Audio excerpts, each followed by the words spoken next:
According to the FBI, hate crimes in America targeting Muslims or people who just appear to be Middle Eastern surged in the aftermath of 9/11. There is this cloud, with the hate crimes, with the profiling, with being rounded up. Again, I think this illustrates the power of film, that in spite of the reality, in spite of the material that we know to be true, we still embrace the mythology. The mythology is still a part of our psyches. Stereotypes take a long time to wither away. And for many of us, we're comfortable with our prejudices. We don't want to change. We've grown accustomed to this face.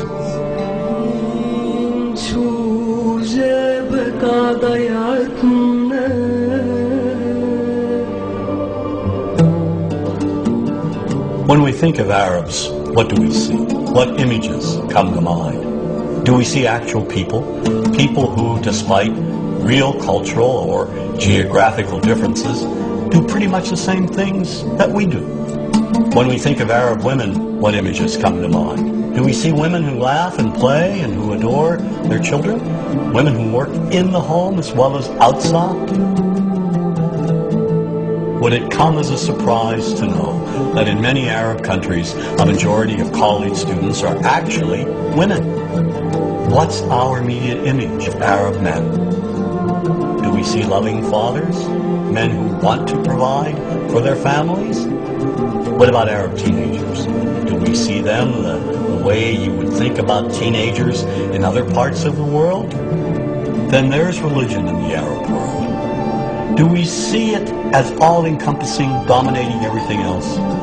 Do we know that even though faith plays a huge role in the Arab world, just as it does here in the United States, that it's also true that much of the Arab world is quite secular?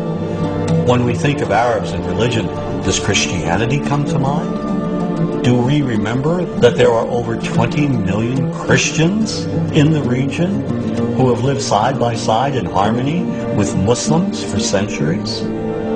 To their credit, some filmmakers have shown Arabs and American Arabs in all their complexities.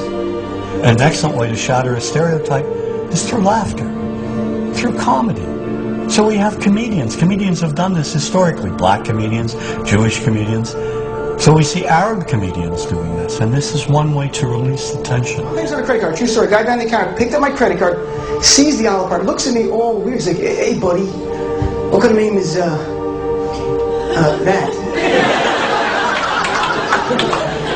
I'm like, "Well, sir, it's an Arabic name." He goes, "What does this mean?"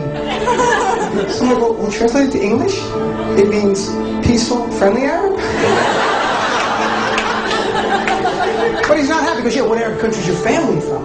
Turns out the most peaceful, popular one that he would like. So I'm like, we're from the same Arab country that Aladdin is from.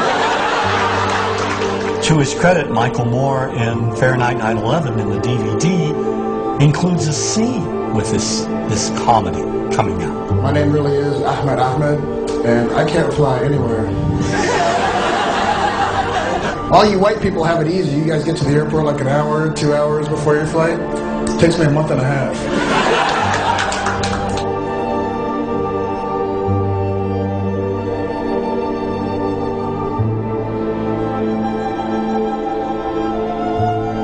Nous vivons dans un monde qu'on peut critiquer, qui est le monde de la dérision.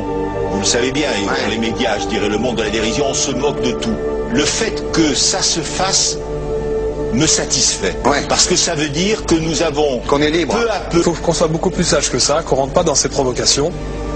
Et c'est pour ça que... C'est l'autocensure, ça, Jamel. Tu comprends ce que je veux dire? Si on commence à pas faire de dessin pour pas choquer les musulmans...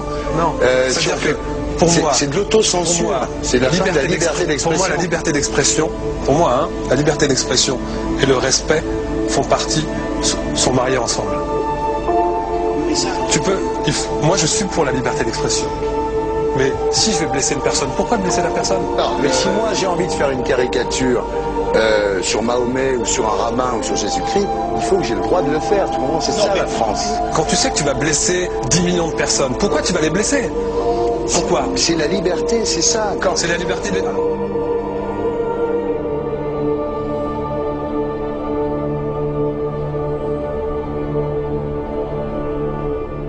tout seul. Vous pensez pas que c'était à vous de vous excuser, non? En disant le sketch n'était pas très drôle, je suis désolé si j'ai blessé des gens, voilà, excusez-moi, voilà, c'est une connerie, c'est mon travail. Mais vous referiez pas le même sketch quand même? Mais le spectacle que je fais reprend en grande partie les lignes de ce sketch. Mais il y a un truc que je comprends pas sur cette affaire, c'est qu'à aucun moment vous avez senti le besoin de vous excuser et que vous en avez rajouté. C'est tellement surprenant, c'est tellement inadmissible que j'en suis choqué. Voilà. Dans un pays où on peut parler, on peut s'exprimer. Et là, pourquoi tout d'un coup, sur un sujet, on ne pourrait pas s'exprimer? Vous savez bien pourquoi on ne peut pas s'exprimer. Pourquoi? Parce que dans ce pays, on a envoyé pendant la guerre des juifs dans des chambres à gaz et que ça crée un petit problème quand même. Vous voyez ce que je veux dire? Dans ce pays, on a envoyé pendant 400 ans des centaines de millions de Noirs, il y a eu 400 ans d'esclavage, et pourtant ça n'a pas empêché Michel Leb de faire un sketch qui m'a fait marrer. Où il faisait un Noir, et à la fin il faisait un singe, et en parlant des narines, en parlant des lunettes. En tout cas, lui, il n'a pas été interdit d'exercer son travail, il a même eu la Légion d'honneur. Quelqu'un qui a toute sa famille qui a été exterminée dans un camp de concentration et qui voit quelqu'un à la télé qui dit Israël, vous vous rendez compte? Je sais pas. Non, pas. Il y a des moments où même si on connaît les gens, même si on les a invités, on leur... Et c'est pour ça que... C'est l'autocensure, ça, Jamel. Tu comprends ce que je veux dire? Si on commence à pas faire de dessin pour pas choquer les musulmans, non, si on fait...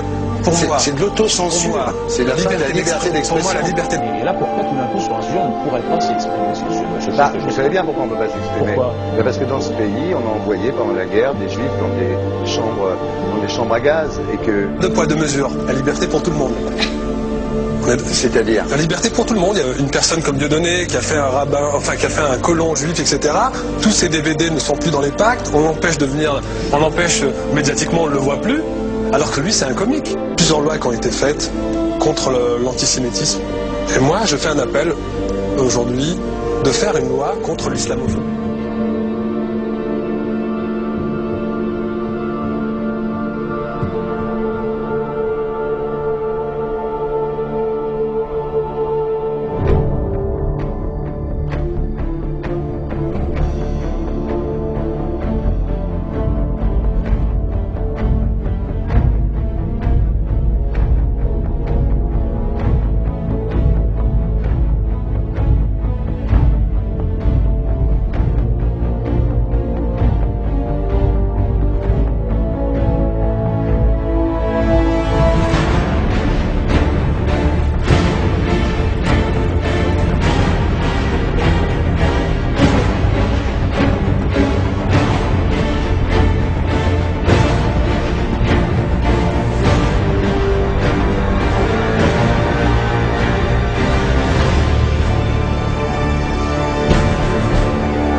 Don't think you